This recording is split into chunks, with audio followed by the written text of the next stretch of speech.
Ever wonder why the world of international trade feels like your family at Thanksgiving? A bit of drama, a lot of chatter, and maybe a few bruised egos.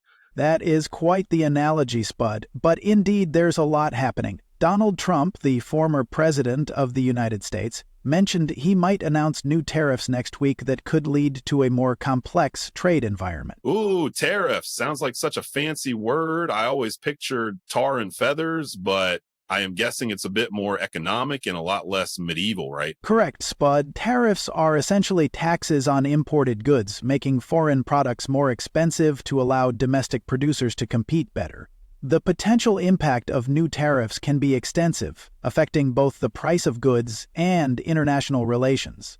Got it. So it's like when my mom used to make us eat spinach by saying there'd be less dessert if we didn't. Huh, incentive structures. Am I getting the hang of this? Incentives, in a way, yes. What's concerning here, though, is Trump's potential move to implement what he's calling reciprocal trade.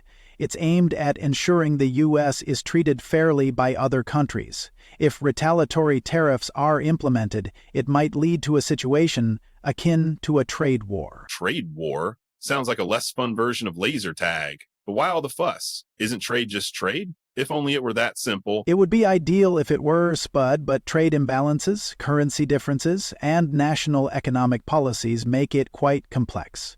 Trump has threatened to use tariffs as a tool to alter these dynamics.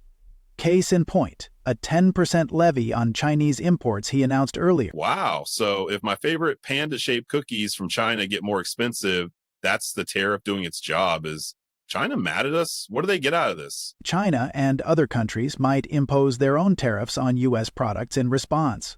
Such policies can ripple through global markets, impacting prices and causing economic shifts. The goal might be fairness, but it can lead to economic tension. Tension? Like when I forget my anniversary? Seriously, who do you think gets the short end of the stick here, Ralph? Ultimately, if full-scale trade wars ensue, ordinary consumers and businesses can suffer due to increased costs. It could make everyday goods more expensive and strain